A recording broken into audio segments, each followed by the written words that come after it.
لله رب العالمين والآخرة للمتقين والصلاة والسلام على أشرف المرسلين وعلى آله وصحبه أجمعين.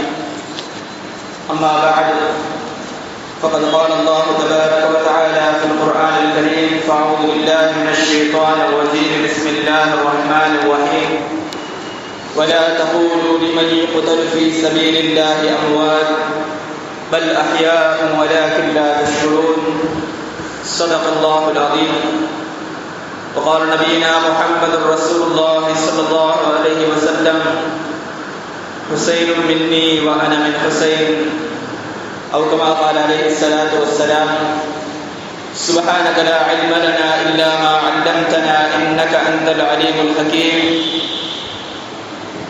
رب اشرح لي صدري ويسر لي أمري واحلل عقدة من لساني يفقهوا قولي.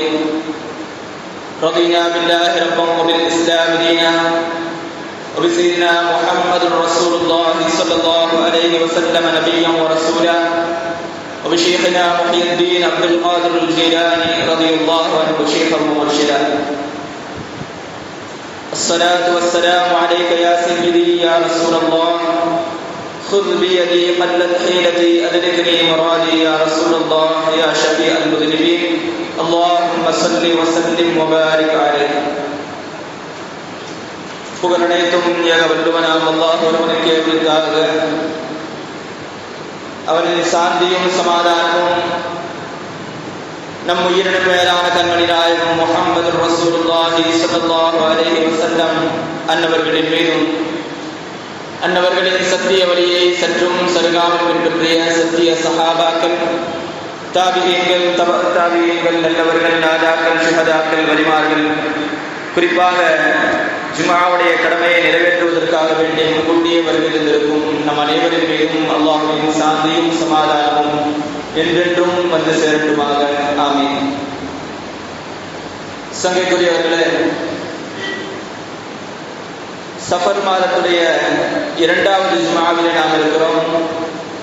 இந்த ஜும்ஆ நன்னாளின் பொருட்டினால் அல்லாஹ் தஆலா நாம் வாழக்கூடிய இந்த நாட்டில் சுதந்திரமான முறையில் எல்லா விதமான உரிமைகளையும் பெற்றவர்களாக, குறிப்பாக ஷரியத்துடைய சட்டங்களை பேணி நடப்பதற்கு ஏதுவான ஒரு சூழ்நிலையை அல்லாஹ் தஆலா நம்முடைய நாட்டில் ஏற்படுத்தி தந்தருள்வானாக. நாம் செய்யக்கூடிய எல்லா விதமான காரியங்களையும் அல்லாஹ் தஆலா கபூல் செய்தருள்வானாக. நம்முடைய வாழ்க்கையில் எல்லா விதமான கைது பரக்கத்துகளையும் நிரப்பமான முறையில் தந்தருள்வானாக என்ற நல்ல துஆவுடன் தொடங்குகின்றேன். சங்கைக்குரியவர்களே, நேற்றைய தினம் இந்திய நாட்டின் 78வது சுதந்திர தின விழா நாடு முழுவதும் பரவலாக கொண்டாடப்பட்டது. அதிலும் குறிப்பாக சொல்ல வேண்டும் என்றால், நம்முடைய மக்கள், இஸ்லாமிய சகோதரர்கள் பல இடங்களில் கொடிகளை ஏற்றி அந்த நாளை கொண்டாடி இருக்கிறார்கள். காரணம் என்னவென்றால், நாம் வாங்கியிருக்கக்கூடிய இந்த சுதந்திரத்தில் 2/3 நம்முடையது. சுதந்திர போராட்டத்தில் இஸ்லாமியர்களுடைய பங்கு என்பது மற்றவர்களை விட, மற்றவர்களை கவனிக்கும் பொழுது கிட்டத்தட்ட 65%, 70% நம்முடைய பங்கு இருக்கிறது. சொல்ல போனால் இந்த சுதந்திரத்திற்கு முழு உரிமையை கொண்டாடக்கூடிய தகுதி நமக்கு இருக்கிறது. அது மட்டும் இல்லாமல் அந்த நாளை நாம் கொடியேற்றி அதை கொண்டாடுவதற்கான அடிப்படை நோக்கம், நம்முடைய முன்னோர்கள் நாம் வாழக்கூடிய இந்த வாழ்க்கைக்கு செய்து வைத்த அந்த சுதந்திர போராட்டங்கள், அந்த சுதந்திரத்தை வாங்கி தந்துதான் நாம் வாழக்கூடிய இந்த வாழ்க்கை.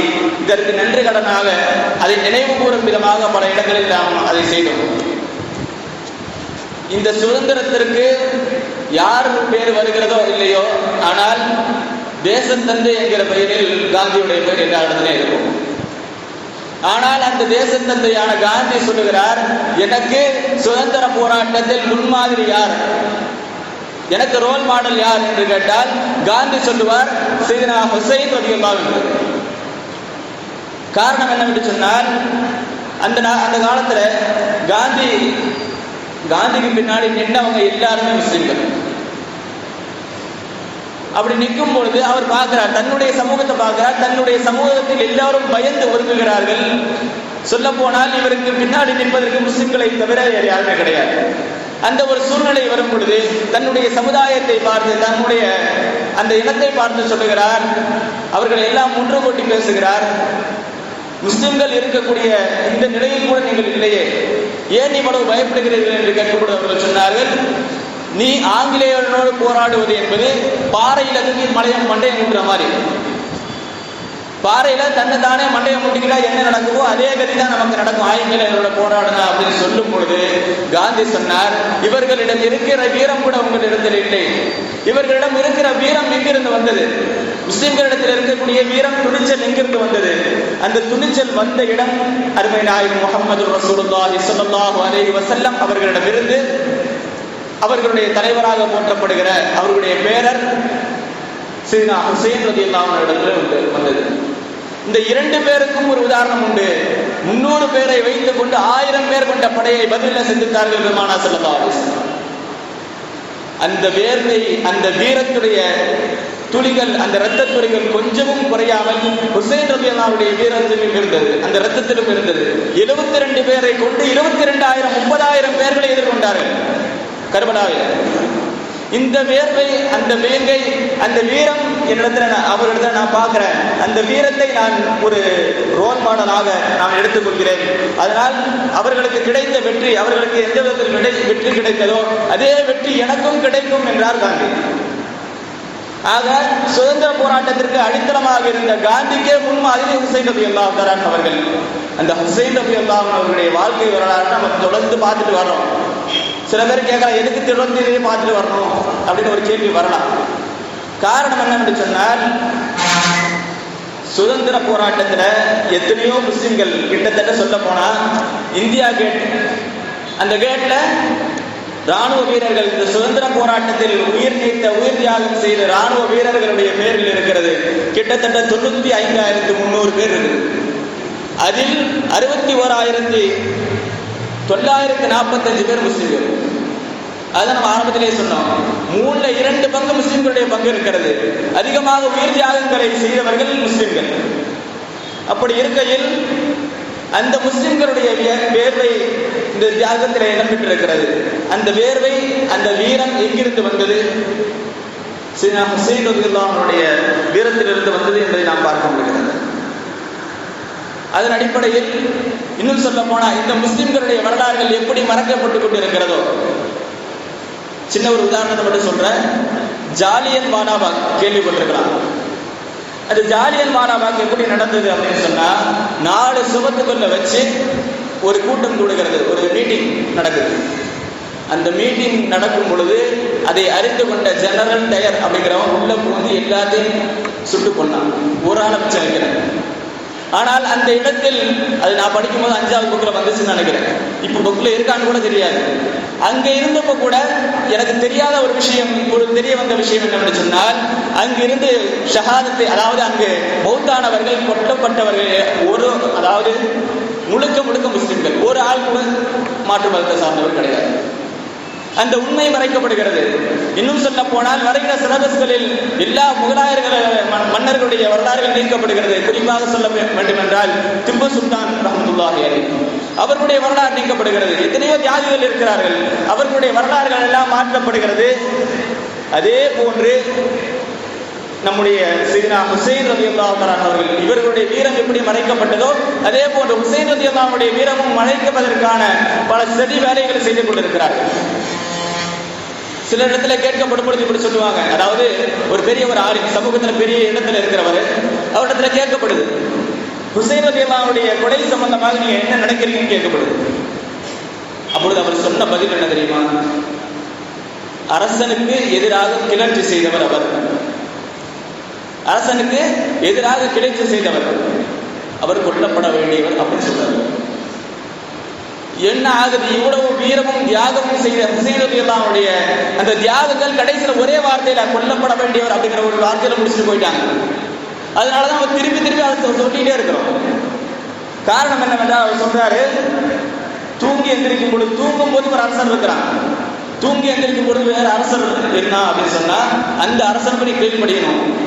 மாறாக முன்னாடி இருக்க அரசன் தான் சரி அப்படின்னு போராடுவது கூட கிளர்ச்சி.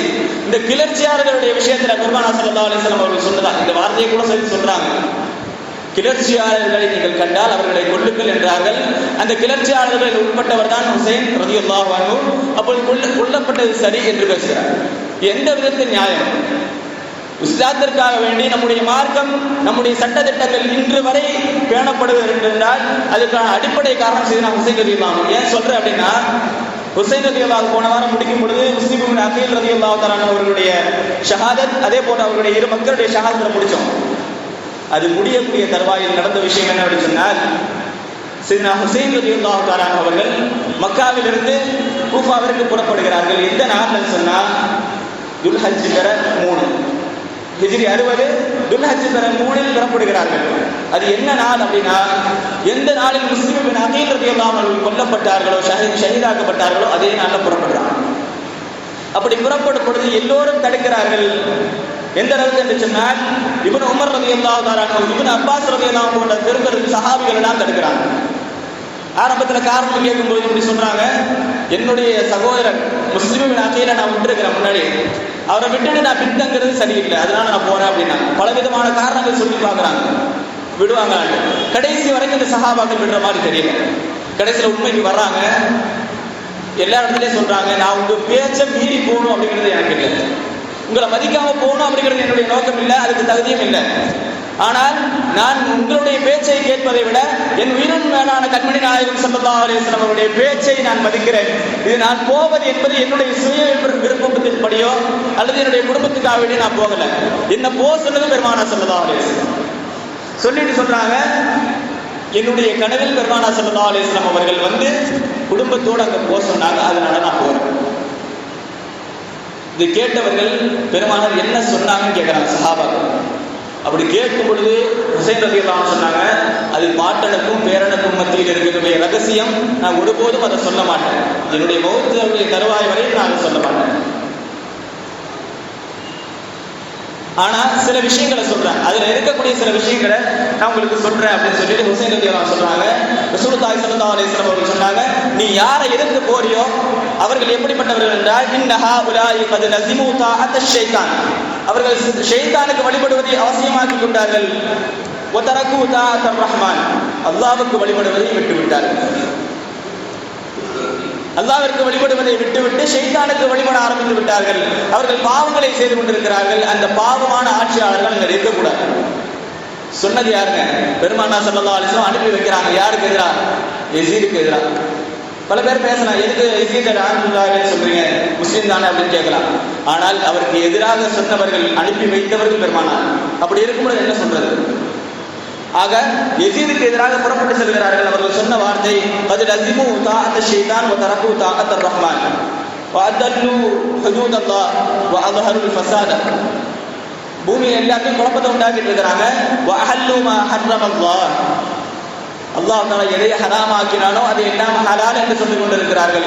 இந்த சட்டங்கள் இறைவனாலும் என் உயிரின் மேலான கண்மணி நாயகம் ஸல்லல்லாஹு அலைஹி வஸல்லம் அவர்களாலும் தொகுக்கப்பட்ட இந்த மார்க்கம் அவர்களால் வீணடிக்கப்படுகிறது, அதை உடைத்துக் கொண்டிருக்கிறார்கள்.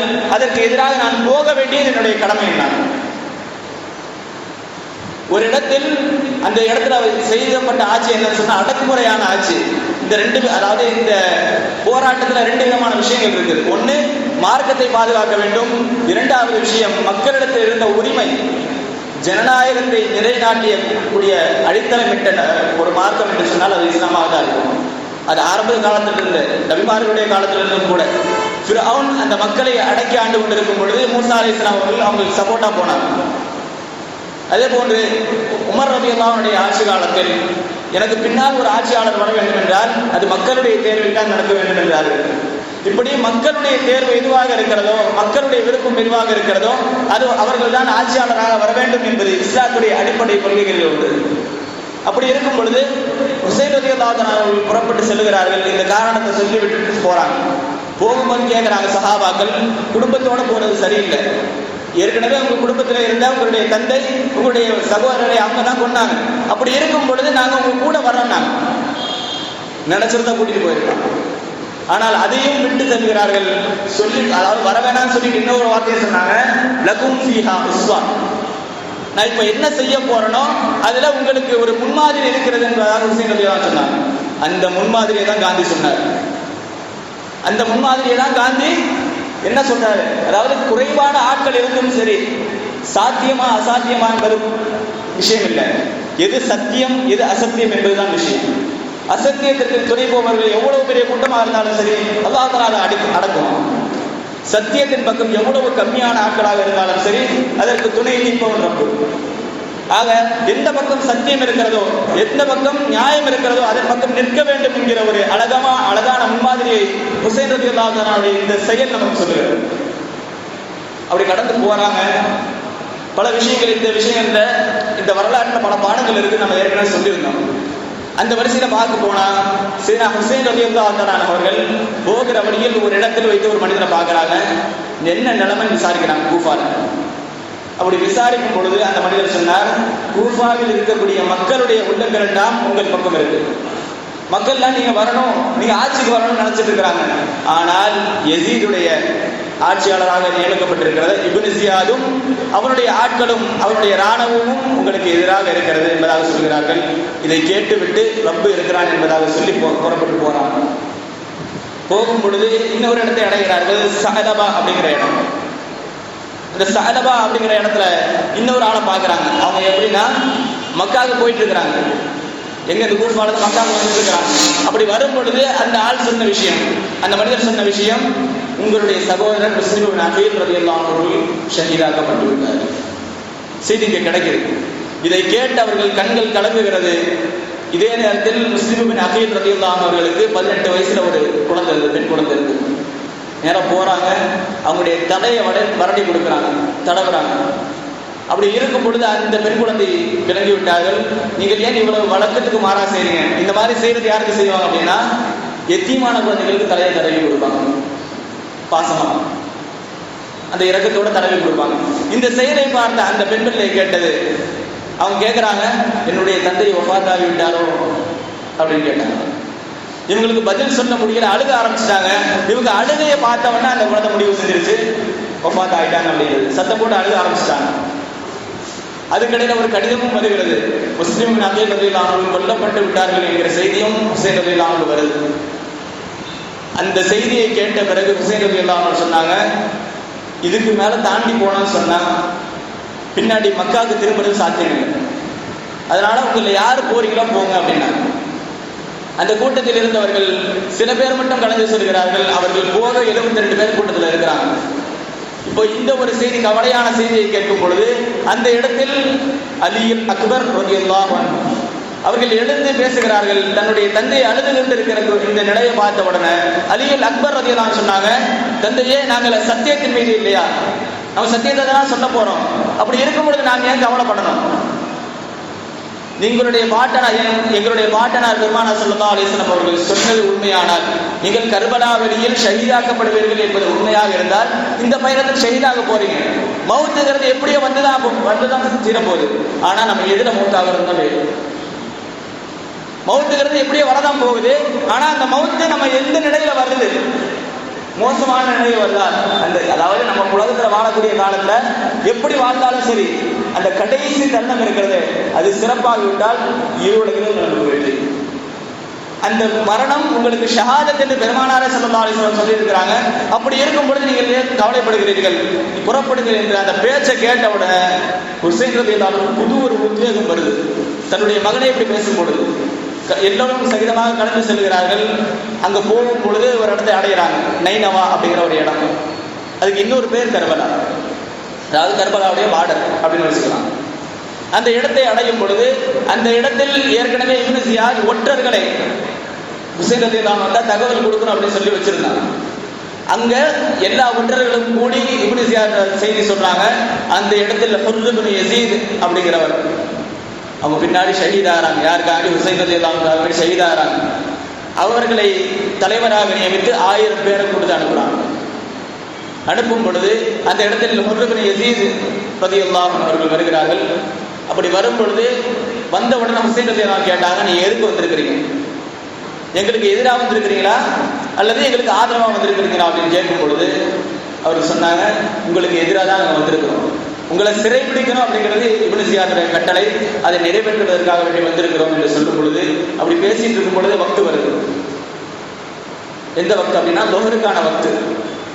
லோஹர் தொழுகைக்கான வக்து வரும் பொழுது அந்த இடத்தில் ஹுசைன் ரலியல்லாஹு அன்ஹு சொன்னாங்க, நீங்க பேசுறது போதும், லோஹருடைய வக்து வந்துருச்சு, நீங்க வந்திருக்கிறது எனக்கு எதிராக, நீங்க என் கூட இருந்தா உங்களுடைய படைகள் வேறு விதமா சொல்லிடுவாங்க, அதனால நீங்க போங்க அப்படின்னா. பதிலுக்கு ஹுர்ர் இப்னு யஸீத் சொன்னார்கள், நீங்கள் பெருமானார் ஸல்லல்லாஹு அலைஹி வஸல்லம் அவருடைய பேரர், இப்படி இருக்கும் பொழுது நாங்கள் தனியாக தொழுவதும் நீங்கள் தனியாக தொழுவதும் முறை அல்ல, நீங்கள் இமாமத் செய்யுங்கள், நாங்கள் பின்னாடி நிற்கிறோம். இவங்களுக்கு எதிராக வந்த 1000 பேர் கூட இவங்க பின்னாடி நின்று தொழுதாங்க. தொழுகை முடிகிறது, பின்னாடி பேச்சு நான் பேச்சு வார்த்தை நடக்குது.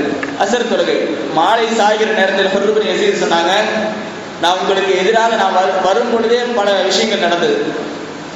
வரக்கூடிய வழியில் எல்லாம் இருக்கக்கூடிய ஒவ்வொரு செடி கொடிகள் எல்லாம் என்னை பார்த்து சபிப்பதாக நான் கண்டேன். அதனால உங்களுக்கு எதிராக நான் கையை தூக்குறேன்னு சொன்னா என் கையை முடிஞ்சது.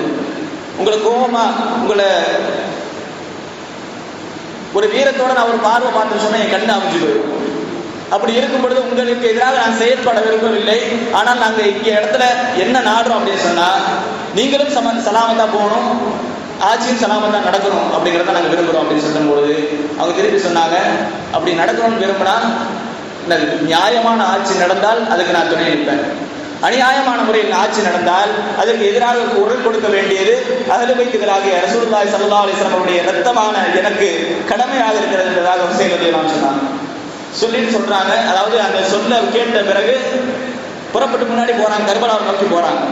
போகும்பொழுது அந்த இடத்துல மறுபடியும் சொல்றாரு ஹுர்ர் இப்னு யஸீத், உங்களை கொல்லப்படுவதை நான் விரும்பவில்லை, இதுக்கு மேல நீங்க போனீங்கன்னு சொன்னா வேற கூட்டம் வந்து உங்களை கொன்றுவாங்க, பின்னாடி ஒரு 22,000 பேரை ஏற்பாடு செஞ்சு வச்சிருக்கிறார் இப்னு ஜியாத், அவங்க வந்து உங்களை கொன்றுவாங்க, அப்படி கொல்றதை நான் விருப்பப்படலை, தயவு செஞ்சு நீங்க போங்கல அப்படின்னு சொல்றாங்க.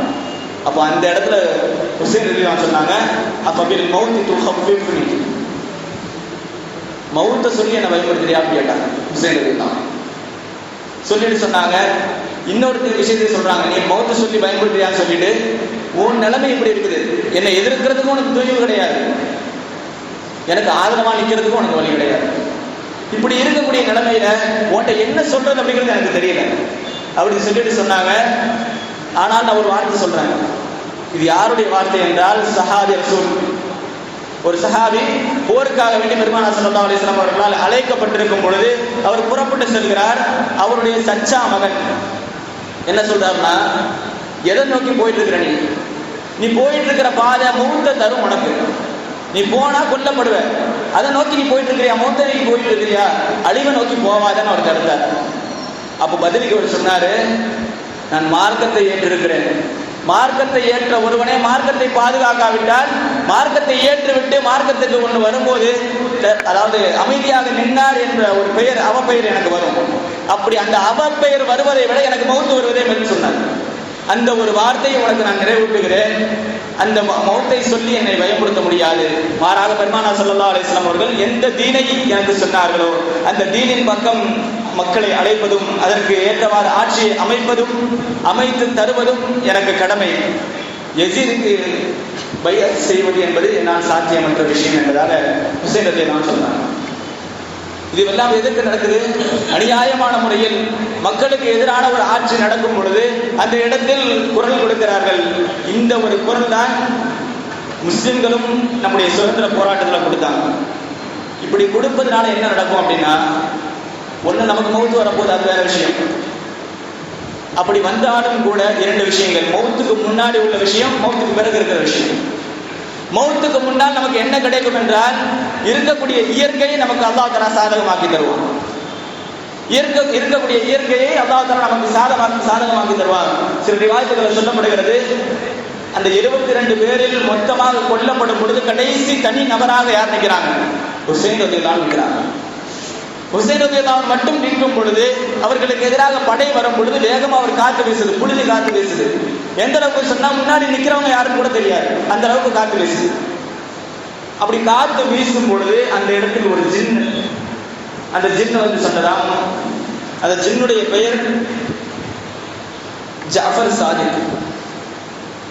அந்த ஜின்னு வந்து சொன்னதான் ஹுசைன் ரலியல்லாஹு அன்ஹு இடத்துல அஸ்ஸலாமு அலைக்கும் சலாம் சொல்றது. சலாமுக்கு பதில் என்ன கேட்கறாங்க? நீ சலாம் சொன்னதுக்கு பதில் சொல்லிட்டு அடுத்து கேட்கறாங்க, எதுக்கு நீ என்கிட்ட சலாம் சொல்ற? இவ்வளவு இக்கட்டான சூழ்நிலையிலும் எதுக்கு நீ வந்திருக்கிற அப்படின்னு கேட்கும் பொழுது அந்த ஜின் சொன்னதா, உங்களுடைய தந்தை அலியும் கர்ரமல்லாஹு அன்ஹு அவர்கள் ஒரு ஊர் வழியாக கடந்து சென்று கொண்டிருக்கும் பொழுது அங்கு இருந்த ஜின்களுடைய ராஜ்யத்தையும் அல்லாஹ் தஆலா அலி ரலியல்லாஹு அன்ஹு கொடுத்திருந்தான். அந்த ஜின்களில் இருந்த கூட்டத்தாரை அழைத்து அவர்களுக்கு தாவா செய்தார்கள் சையதுனா அலி இப்னு அபீ தாலிப் ரலியல்லாஹு அன்ஹு. அப்படி தாவா செய்யும் பொழுது அந்த இடத்தில் என்னுடைய தந்தை ஜின்னுடைய தந்தை வந்த ஜின்னுடைய தந்தை இஸ்லாத்தை தழுவினார். அவருடைய கூட்டம் இஸ்லாத்தை தழுவியது. அந்த கூட்டத்திற்கு தலைவராக உங்களுடைய தந்தை அலி ரலியல்லாஹு அன்ஹு அவர்கள் என்னுடைய தந்தையை நியமிச்சாங்க. என்னுடைய தந்தையுடைய வஃபாத்துக்கு பிறகு அடுத்து நான் இப்ப தலைவராக இருக்கிறேன். உங்களுடைய தந்தை எதை விட்டு சென்றார்களோ, உங்களை விட்டு சென்றிருக்கிறார்கள், அதை பாதுகாப்பது என்னுடைய கடமை. அப்படி இருக்கும் பொழுது உங்களுக்கு உதவி செய்வதும் எனக்கு கடமை. அதனால் நீங்கள் ஒரு வார்த்தை சொன்னால் என்னுடைய படைகளை வைத்து இந்த படைகளை நான் விரட்டிடுவேன். இந்த வார்த்தையை கேட்கும்போது ஹுசைன் ரலியல்லாஹு அன்ஹு சொன்னாங்க, என்னுடைய பெருமானார் ஸல்லல்லாஹு அலைஹி வஸல்லம் அவருடைய உம்மத்துமார்களை வேறொரு இனத்தை வைத்து அழிக்க நான் விரும்பல. என்னுடைய பெருமானார் ஸல்லல்லாஹு அலைஹி வஸல்லம் அவருடைய உம்மத்துமார்களை வேறொரு இனத்தை வைத்து, ஜின்னினத்தை வைத்து ஒரு மனித இனத்தை அழிப்பதற்கு நான் விருப்பப்படவில்லை. அதனால் நீ சென்றலாம் என்றார்கள் ஹுசைன் ரலியல்லாஹு அன்ஹு. அதற்கு பிறகு ஷஹாதத் நடக்கிறது. ஒருவேளை நாம் சத்தியத்திற்கு போராடும் பொழுது நம்முடைய மௌத்தே வந்து விட்டாலும் சரி, மௌத்துக்கு பின்னாலும் அல்லாஹ் தஆலா வெற்றி வச்சிருப்பான். ஹுசைன் ரலியல்லாஹு அன்ஹுடைய ஷஹாதத்துக்கு பிறகு யஸீத் என்னை எதிர்த்தால் என்ன நடக்கும் என்பதை காட்டுவதற்காக வேண்டி ஹுசைன் ரலியல்லாஹு அன்ஹுடைய தலையை ஒரு தட்டில் வைத்து ஊர்வலமாக வச்சிருந்தார். அப்படி போகும்பொழுது எல்லா மக்களும் பார்க்கிறார்கள். அந்த இடத்தில் இருந்த ஒரு யஹூதி, அந்த யஹூதியுடைய பேர் யஹ்யா. அவர் பார்க்கிறாரு, அவர் யாருன்னே தெரியாது. அதாவது கூஃபாவுக்கு ஷாமுக்கு மத்தியில் நடக்கிற விஷயம். போயிட்டே இருக்கிறாங்க. அந்த இடத்துல அந்த யஹூதி பார்க்கிறார். தலையை பார்க்கும்பொழுது உத்து பார்க்கிறாரு, ஏதோ பேசுற மாதிரி இருக்குது. என்ன பேசுறார் அப்படின்னு உத்து கேட்கும் பொழுது அநியாயக்காரர்களுடைய அநியாயத்தை அழிப்பதற்கு அல்லாஹ் தஆலா ஒரு நேரத்தை வைத்து விட்டான். அநியாயக்காரர்களுடைய இந்த அநியாயங்களை அல்லாஹ் தஆலா அழிப்பான் என்கிற ஒரு சத்தம் கேட்கிறது. பக்கத்துல போய் கேட்டாங்களா, பேசுற சத்தம் கேட்குதான்னு கேட்டாங்க. அந்த படையை பார்த்து இல்லையே அப்படின்னு சொல்லும் பொழுது மறுபடியும் கேட்கிறாங்க, இது யாருடைய தலை? ஹுசைன் ரலியல்லாஹு அன்ஹு தலை. அவர் யஹூதி, யாரும் தெரியாது. மறுபடியும் கேட்கிறாங்க, இது இவருடைய தந்தை யார், இவர் யாருடைய மகன் அப்படின்னு கேட்கும்போது அலி ரலியல்லாஹு அன்ஹுடைய மகன், இவருடைய தாய் சையதுனா முஹம்மது ரசூலுல்லாஹி ஸல்லல்லாஹு அலைஹி வஸல்லம் அவருடைய மகளார் ஃபாத்திமா ரலியல்லாஹு தஆலா என்று சொல்லும் பொழுது அந்த மனிதர் அந்த தலையை எடுத்து முத்துறார். தலையை எடுத்து முத்திட்டு சொன்னாரு, எங்களுடைய நபிமார்கள் யாரை பின்பற்றி நடந்தார்களோ அவர்களை நாங்களும் பின்பற்றி நடப்பது கடமை. இந்த ஒரு அதாவது மௌத்தானதுக்கு பிறகும் ஒரு ஆளுக்கு பேசுற சக்தி இருக்குது அப்படின்னு சொன்னா, இவர் கொண்டு வந்த மார்க்கம், இவருடைய பாட்டனாராக சொல்லப்படக்கூடிய அந்த நபி முஹம்மது நபி ஸல்லல்லாஹு அலைஹி வஸல்லம் அவர்கள் ஹக்கான சத்தியமான நபியாகத்தான் இருக்க முடியும். அப்படி இருந்தால் மட்டுமே இது சாத்தியம். அதனால் இந்த செயலை கொண்டு நான் இஸ்லாத்திற்கு வருகிறேன் என்று சத்தமிட்டு கலிமா சொல்றார். கலிமா சொன்ன பிறகு அங்க நடக்கிற விஷயம் என்னன்னு சொன்னா, இருக்கிற சிப்பாய்கள் எல்லாம் சூழ்ந்து வர விளக்க போறாங்க. அங்கிருந்து 5 பேரை கொண்டுட்டு 6வது ஷஹீதாங்க. இதே ஒரு நேரத்தில் கடைசியில் யஸீதுடைய சபையில் வைக்கப்பட்டிருக்கிறது இந்த தலை. அந்த தலையை பார்த்து ஒரு யஹூதி, பெயர் தெரியாத ஒரு யஹூதி வந்தார். அப்படி வரும் பொழுது அவன் கேட்டான், இது யாருடைய தலையை சொல்லும் பொழுது விவரத்தை சொல்றாங்க. அப்படி விவரத்தை சொல்லும் பொழுது அவன் சொன்னா, நான் உங்களுக்கு என்ன கேடு வந்துச்சு உங்களுக்கு? நான் தாவூத் நபி அலைஹிஸ்ஸலாத்து வஸ்ஸலாமுடைய பரம்பரையில் பிறந்த 70வது தலைமுறை. நான் தாவூத் அலைஹிஸ்ஸலாத்துடைய 70வது தலைமுறையை சார்ந்தவன் நான். இன்றளவிலும் ஒரு நபியுடைய வாரிசு என்பதாக சொல்லி என்னை பாதுகாத்துக் கொண்டிருக்கிறார்கள். ஆனால் உங்களுடைய நபி சற்று காலத்துக்கு முன்னால் தான் வஃபாத் இருக்கிறாங்க. அவருடைய பேரர் முதல் பேரரையே நீங்கள் இவ்வளவு கொடூரமாக கொண்டிருக்கிறீர்கள், உங்களுக்கு நாசம் உண்டாகட்டும் என்று துஆ செய்யும் பொழுது அந்த இடத்துல யஸீதுடைய சபையில் வைத்து அவரும் ஷஹீதாக்கப்பட்டார். முதல்ல நடந்த விஷயம் இயற்கையை அல்லாஹ் தஆலா அவங்களுக்கு சாதகமாக்கி கொடுத்தான். இரண்டாவது விஷயம், அவர்கள் மௌத்தானதற்கு பிறகும் சத்தியத்தை நிலைநாட்டினார். இதுதான் சத்தியத்தின் பக்கம் நாம் எதிர்த்து, அதாவது சத்தியத்தை நோக்கி போகும் பொழுது நமக்கு அழிவே வந்தாலும் அதில் அல்லாஹ் தஆலா நன்மையை வைத்திருப்பான் என்பதற்கான அடையாளம். இந்த ஒரு விஷயத்தை நாம் நம்முடைய நாட்டு சூழ்நிலைகளை பொறுத்து பார்க்கும் பொழுது இந்த ஒரு துணிவு நம்மிடத்திலேயும் இருக்க வேண்டும். அந்த துணிவு நம்மிடத்திலும் இருந்தது. சுதந்திர போராட்டத்தில் இஸ்லாமியர்கள் துணிந்து செயல்பட்டார்கள். ஆனால் அவர்களுடைய வரலாறுகள் எல்லாம் மறக்கடிக்கப்பட்டுக் கொண்டிருக்கிறது. அந்த வரலாறுகளை நினைவுபடுத்துவதுதான் நேற்று நடந்த சுதந்திர தினத்தில் கொடியேற்றதற்கான முக்கிய காரணமும் அதுதான். கொடியேற்றி சும்மா போறது கிடையாது. நம்முடைய முன்னோர்கள் இந்த சுதந்திரத்தை எவ்வளவு கஷ்டப்பட்டு வாங்கி கொடுத்தார்கள், இந்த சுதந்திரம் இந்த அளவில் எப்படி இருக்கிறது என்பதை உணர்த்துவதும், அந்த சுதந்திரத்திற்காக வேண்டி போராடக்கூடிய அந்த போராட்ட குணமும் தான் அதற்கான நோக்கமாக இருக்கிறது. அந்த நோக்கத்தை நாம் சரியான முறையில் தொடர்ந்து நடக்கக்கூடிய தோல்வியை தந்திடுவானாக. அதில் சீனா ஹுசைன் ரலியல்லாஹு அன்ஹு இடத்துல அவருடைய இரத்தத்தில் எந்த வீரமும் எந்த ஒரு துணிவும் கலந்திருந்ததோ அந்த துணிவையும் அல்லாஹ் தஆலா நம்முடைய சமூகத்திற்கு தந்திடுவானாக. இந்த துணிவு எங்கிருந்து வந்தது என்று சொன்னால், ஹுசைன் ரலியல்லாஹு அன்ஹுடைய துணிவு எங்கிருந்து வந்தது என்று சொன்னால், சீனா முஹம்மது ரசூலுல்லாஹி ஸல்லல்லாஹு அலைஹி வஸல்லம் அவர்கள் கடைசி தருவாயில தன்னுடைய நோய்வாய்ப்பட்டிருக்கக்கூடிய அந்த தருவாயில இருக்கும் பொழுது ஹஜ்ரத் சையதுனா ஃபாத்திமா ரலியல்லாஹு தஆலா அன்ஹா அவர்கள் நேரம் எங்க போறாங்க, ரசூலுல்லாஹி ஸல்லல்லாஹு அலைஹி வஸல்லம் அவர்களை பார்க்க போறாங்க. கூட 2 மக்களையும் கூட்டிட்டு போறாங்க.